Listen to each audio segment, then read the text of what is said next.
টাকা থাকলে আপন মানুষের অভাব হয় না। ভালো থাকতে হলে, ভালোভাবে চলতে হলে, ভালো খেতে হলে এই সমস্ত কিছুর জন্য আপন মানুষ না। আপনি বেশি করে ইনকাম করুন, বেশি করে টাকা কামান, দেখবেন আপন মানুষ এমনি এমনি হয়ে গিয়েছে। আপনি যদি আপন মানুষদের কলিজা কেটে ভুনে তাদেরকে খাইতে দেন, তাও কিন্তু তারা আপন হবে না যদি না আপনার টাকা থাকে।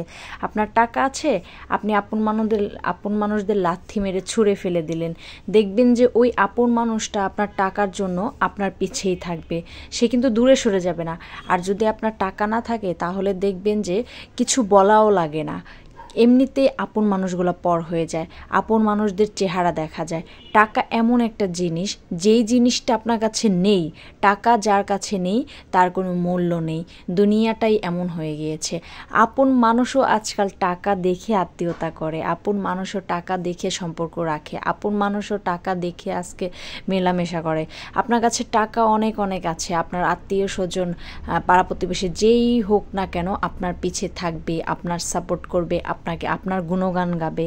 বাট আপনার টাকা নেই, আপনি সততাভাবে চলছেন, আপনি সৎভাবে চলছেন, সৎ কাজ করছেন, বাট বেশি টাকা নেই, দেখবেন যে আত্মীয় স্বজনগুলাও না একটা সময় আপনাকে স্বীকার করতে অস্বীকার করে, স্বীকার করতেও চায় না। দুনিয়ার নিয়তি এটা। আসলে টাকা কি, এই টাকা জিনিসটা কি? টাকা এমন একটা জিনিস, এই সম্পদ টাকা এমন একটা জিনিস যেটার কারণে সম্পর্ক নষ্ট হয়ে যাচ্ছে। হাজার হাজার ভাই বোন, মা বাবা, আত্মীয় স্বজনের সঙ্গে সম্পর্ক ছিন্ন বিচ্ছিন্ন হয়ে যাচ্ছে, মারামারি, কাটাকাটি, হানাহানি লেগে যাচ্ছে, এমন একটা অবস্থা। আজকে এই সম্পদ এবং টাকার জন্য ভাই বোনের সম্পর্কটাও ভালো নেই মানুষের। ভাই বোনের সম্পর্কতেও ভাঙন ধরেছে একমাত্র এই সম্পদ আর টাকার জন্য। এই সম্পদ কিন্তু মানুষকে একদম তছনছ করে দিতে পারে। ভাই ব্রাদারের সঙ্গে এত গভীর সম্পর্ক, বাবা মার সঙ্গে এত গভীর সম্পর্ক, বাট সামান্য টাকা সম্পদের জন্য এই মা বাবাকে মানুষ খুন করে ফেলছে, মাকে মেরে ফেলছে, বাবাকে মেরে ফেলছে, বাবাকে আশ্রমে রেখে দিয়ে আসছে, মাকে রাস্তায় ছুঁড়ে ফেলে দিচ্ছে সম্পদের জন্য। এই সম্পদটা কি আসলে? এই সম্পদটা কি? টাকাটা কি? আমরা যখন মৃত্যুবরণ করব এই টাকা সম্পদ এগুলো কি আমাদের সঙ্গে যাবে? যাবে না। আমরা কিন্তু মৃত্যুবরণ করলে শুধু আমাদের সাথে যাবে কাপনের কাপড়, আর কিছু না। তাহলে আমরা এই টাকা সম্পদ এগুলোর জন্য এত কেন নেমেছি, আমরা উঠে পড়ে নেমেছি কেন, এত মাতামাতি করছি পৃথিবীটা নিয়ে? আমরা কি পরকালের কথা একবারও চিন্তা করতে পারি না যে টাকা তো ক্ষণিকক্ষণের জন্য, বাট একটা আপন মানুষ, একটা আত্মীয় স্বজন, একটা কাছের মানুষ, আপন মানুষ যদি চলে যায় একবার মৃত্যুবরণ করে, তাকে কিন্তু আর জীবনও তুমি দেখতে পাবা না, কান্না করেও তাকে আর খুঁজে পাবা না। এইটা কি কখনো আমরা গভীরভাবে চিন্তা করেছি? করি নাই। আমরা শুধু চিন্তা করি ওর টাকা আছে, ওর সঙ্গে আমি আছি, ওর টাকা নাই, ওকে আমি চিনি না, ওকে ওকে লাথি মেরে ছুঁড়ে ফেলে দাও, এটাই চিনি। বাট আমরা কখনো এইভাবে চিন্তা করি না যে সম্পদ আমার সঙ্গে সারা জীবন থাকবে না, বাট এই সম্পদের জন্য যদি আমার আত্মীয় স্বজন কিংবা আপন মানুষ চলে যায়, তাদেরকে আমি আর জীবনও দেখতে পাবো না। মৃত্যুর পরে কিন্তু মানুষকে দেখতে পাবো কি না পাবো সেটা আল্লাহ ভালো জানে। বাট এইভাবে যদি একটু চিন্তা করি তাহলে কিন্তু আমাদের হয়তো টাকা পয়সা সম্পদের জন্য একটু লোভ হলেও কম থাকতো। আজকে আমার টাকা থাকলে আমার অনেক লোক থাকবে। দুনিয়াটাই কেমন যেন হয়ে গিয়েছে।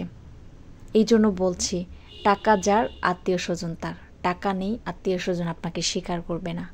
টাকাই সব। আজকে যদি আপনি রাস্তার ফকির থাকেন, আপনাকে কেউ দেখতে পারবে না, লাথি গুঁতো মেরে ছিটকে ফেলে দিবে। বাট যখন আপনার অনেক টাকা হয়ে যাবে, কোটি কোটি লাখ লাখ টাকা হয়ে যাবে, বাড়ি গাড়ি করে ফেলবেন, তখন কিন্তু রাস্তা দিয়ে হেঁটে যাওয়ার সময় সবাই আপনাকে সম্মান দিবে, সবাই বলবে আমি তোমার আত্মীয় হই, অমুক আমার আত্মীয় হয়। তখন আত্মীয়র অভাব হয় না। দুনিয়াটা কেমন কোন পর্যায়ে চলে গিয়েছে। আসলে টাকাই সব আমার কাছে মনে হচ্ছে এই দুনিয়ায়। টাকার জন্য মানুষের সঙ্গে প্রতিনিয়ত মারামারি হানাহানি লাগছে, প্রতিনিয়ত। টাকাটা এমন একটা জিনিস।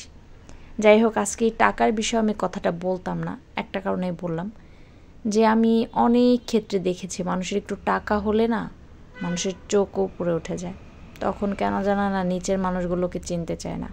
আবার এটাও দেখেছি টাকা আপনার নাই বাট আত্মীয় স্বজন পরিচয় দিতে চায় না। যখন দেখবেন আপনার অনেক টাকা, তখন দেখবেন আত্মীয় স্বজনও কি সুন্দর পরিচয় দেয় আপনাকে, ভালোবাসে, আপন মানুষগুলো ভালোবাসে। টাকার জন্য মানুষের বাবা মার সঙ্গেও সম্পর্ক থাকে না, অথচ এই বাবা মা না থাকলে দুনিয়ায় আসতে পারতাম না, দুনিয়ার চেহারাই দেখতে পারতাম না। যেই টাকা পয়সার জন্য এত মারামারি কাটাকাটি করছি, এই টাকাই দেখতে পেতাম না আমরা যদি পৃথিবীতে না আসতাম। পৃথিবীতে আনলো কে? বাবা মাই তো। অথচ এই বাবা মাকে আমরা কিন্তু কখনো সম্মান দিতে চাই না, অসম্মান করি। আজকে বাবার কাছে টাকা চাইলাম, বাবা দিতে পারলো না, বাট বাবা আমার কাছে তখন শত্রুর মতো মনে হলো বাবার দিয়ে কি হবে। এই রাগারাগি কাটাকাটি অনেক অনেক ধরনের কথাবার্তা বলে ফেললাম। আদৌ কি চিন্তা করে বলেছি কথাগুলো? যে সামান্য টাকার জন্য যে ব্যক্তিটাকে আমি অসম্মান করছি, সেই ব্যক্তিটা আমাকে এই পৃথিবীতে এনেছিল। এইভাবে কি কখনো চিন্তা করছি না। আমরা শুধু কি চিন্তা করছি? আমার প্রচুর টাকা লাগবে, আমার প্রচুর অর্থ লাগবে, এই টাকা পয়সা দিয়ে আমি অনেক ধন দৌলত বানিয়ে বড়লোক হয়ে যাব। এইটাই চিন্তা করি। আসলে এটাই, কি আর করার। তো যাই হোক, আমার কথায় যদি কারো খারাপ লাগে আমাকে ক্ষমা দৃষ্টিতে দেখবেন।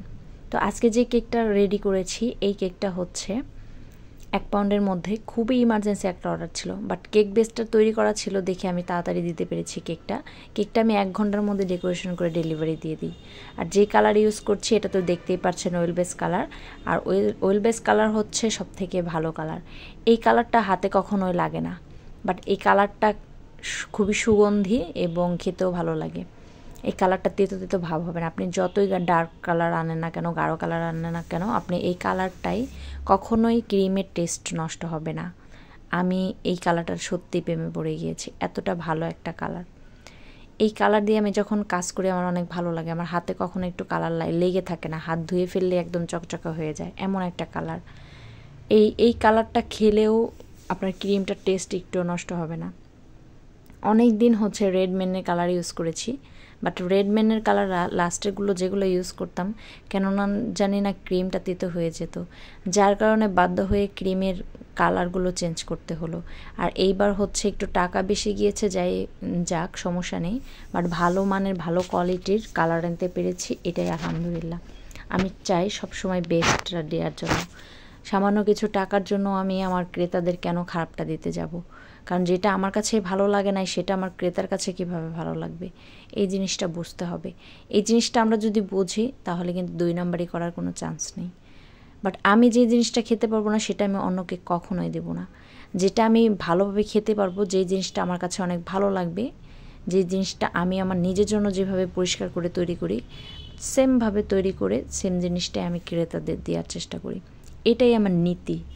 আমি এক বিন্দু এখানে বানিয়ে কথা বলছি না, প্রতিটাই অক্ষরে অক্ষরে সত্যি কথা বলছি।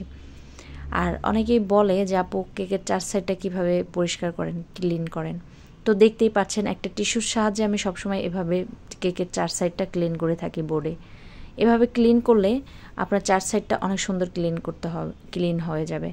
আসলে এইটা হচ্ছে প্র্যাকটিসের মাধ্যমে আমি মনে করি, কারণ এই 4 সাইডটা অনেকেই ক্লিন করতে যে কেকের মধ্যে হাতের আঙুলগুলো লেগে যায়, তখন হচ্ছে কেকটা ফুটো হয়ে যায়, ডেকোরেশনটা নষ্ট হয়ে যায়, ফিনিশিং নষ্ট হয়ে যায়।